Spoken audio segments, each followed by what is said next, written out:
Assalamualaikum and hi everyone. My name is Ainun Radhwa binti Hamzah. I will start this presentation with profile of Thorndike.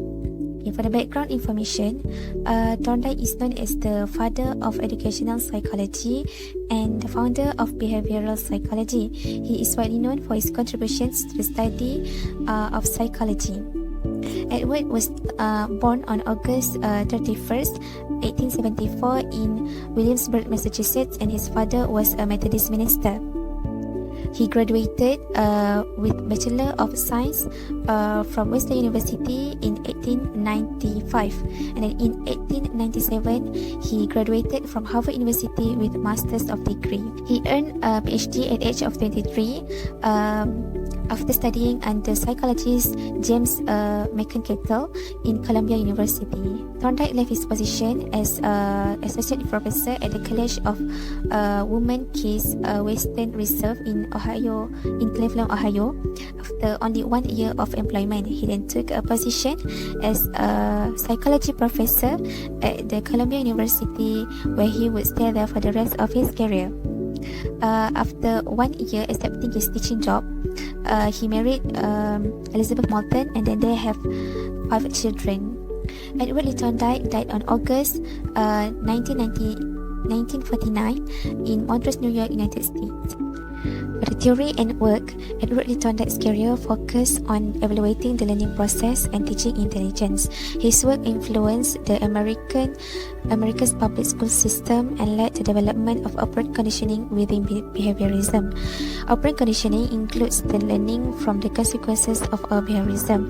Thorndike began his research with testing the intelligence of animals through mazes and puzzle boxes. For the puzzle box experiments, Thorndike used mostly cats. For the next explanation, I'll pass to the next member. Hi and Assalamualaikum. I'm Syaza from Academy of Islamic Studies. Today I will proceed to the Thorndike's law of learning. The work of Thorndike was another important influence on the development of the behaviorist view.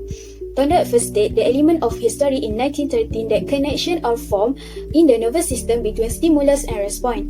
These connections formed are illustrated by the symbol SR, which is natural connection between stimulus and response are formed and strengthened. The stimulus affect, organism respond to it. Thorndike's publication of his studies established that animal behavior could change as a consequence of experience. He has conducted a number of experiments on animals to explain the process of learning. His most widely quoted experiment is with cat placed in a puzzle box. He evaluated the result based on his doctrine of the law of effect, which held that response were connected to or disconnected from situation depending on the effect produced by the response. He concluded that the law of effect was sufficient to account for the learning that occurred in the puzzle box. In his experiment, Thorndike put a hungry cat in a puzzle box. The box had one door which could be opened by manipulating the latch of the door. A fish was placed outside the box. The cat, being hungry, had motivation of eating fish outside the box. However, the obstacle was latched on the door. The cat made random movement inside the box, indicating trial and error type of behavior such as beating, scratching, walking around, pulling and jumping to come out to get the food. In the course of cat movements, the latch manipulated accidentally and the cat come out to get the food. Over a series of successive trials, the cat took shorter and shorter time, commit less number of errors, and was in a position to manipulate the latch as soon as it was put in the box and learn the art of opening the door. So, based on the experiment, Thorndike concluded that it was only after many random trials that the cat was able to hit open the solution. He named it as trial and error learning. An analysis of the learning behavior of the cat in the box shows that beside trial and error, the principle of goal, motivation, explanation, and reinforcement are involved in the process of learning by trial and error. Based on trial and error learning theory, Thorndike gave certain laws of learning. The 3 major laws of learning are: first, law of readiness; second, law of exercise; third, law of effect. First, law of readiness. The law of readiness or the law of action tendency, which means that learning takes place when action tendency is aroused through preparatory adjustment set or attitude. Readiness means preparation for action. If someone is not prepared to learn, learning cannot be automatically instilled in him. In the words of Thorndike, there are 3 stages of this law. First, for conduction unit ready to conduct is satisfying. Second, for conduction unit ready to conduct is annoying. Third, for a conduction unit not ready to conduct is annoying.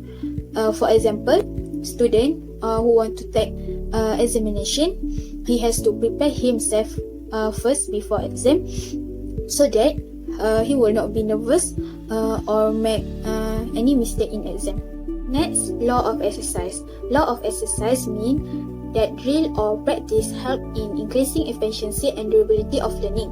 This law further split into 2 parts. First part is law of use. Law of use means connections between stimulus and response are strengthened as they are used. Second part is law of disuse. Law of disuse means connection between stimulus and response are weakened as they are not used. For instance, someone who want learn singing need exercise and repetition to success in singing. Next, I will pass the floor to the next member. Bismillahirrahmanirrahim. Assalamualaikum warahmatullahi wabarakatuh. And hi, my name is Ainon Mardhiah. So I will continue to the third law of learning that developed by Edward Thorndike, which is law of effect. This law is Thorndike's primary law of learning that forms part of Edward Thorndike's theory of learning. So it was the result of the experiment that Thorndike conducted on cats using the puzzle box. Okay, the Thorndike law of effect distinctly affected the development of behaviorism. As we have learned, Skinner based his hypothesis of operant conditioning on Thorndike law of effect.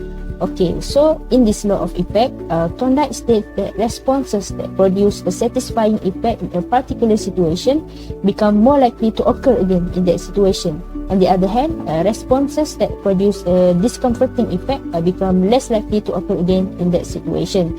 In other words, we can say that behaviors followed by outcomes that are pleasant or positive for the individual are bound to be occurring again, and behaviors followed by negative results are less inclined to be recurring. For example, a student worked hard to perform in his presentation in class. So when the teacher praises him after his presentation, it makes the student feel good and satisfied with his presentation. So this positive outcome strengthens his behavior of hard work, and the student is more likely to work hard next time to get appreciation from the teacher. However, Thorndike revised his law in 1930, and according to this revision, he stated that reward strengthened the response, but punishment did not always weaken the response. At that point, he put more emphasis on the pleasant part than on the unpleasant part of his law of effect. So to be clear, now I will pass the screen to Nurul Nadiah and Fatin Amalin to explain us more about the examples or educational implementations that are based on Thorndike's theory of learning. Assalamualaikum warahmatullahi wabarakatuh, and hi everyone. My name is Nurul Nadiah binti Ridzuan. I am going to present educational implementation of Thorndike's theory. First, law of readiness. The law of readiness lays emphasis on motivation. To increase the level of readiness, teachers must use appropriate motivation before starting teaching. For example, teachers use positive words and tones to promote active learning. Then, teachers must also consider the psychobiological readiness of the students to ensure a successful learning experience. It's because students are ready to learn when their physical, mental and emotional are ready. Now, let us watch a short video.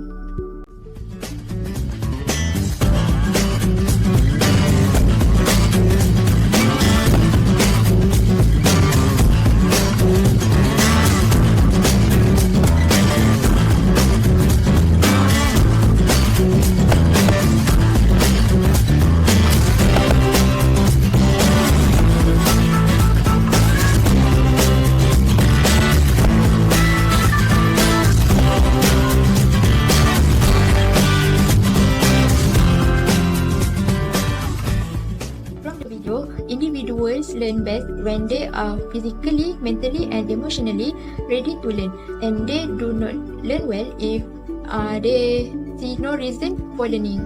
Therefore, before starting teaching in the classroom, the student should be properly motivated. Next, law of exercise. To strengthen the relationship between stimuli and student responses is by increasing training, revision, application and reinforcement activities in a fun environment. For For example, let us watch this video.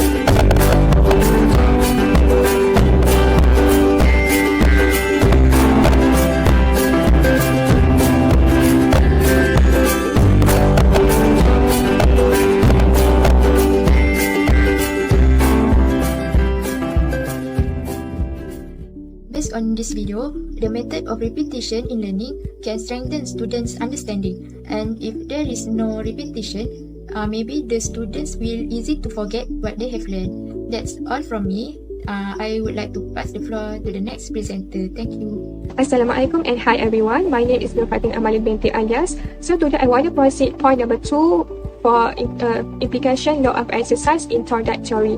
According to this theory, the task can be started from the easier toward its difficult side.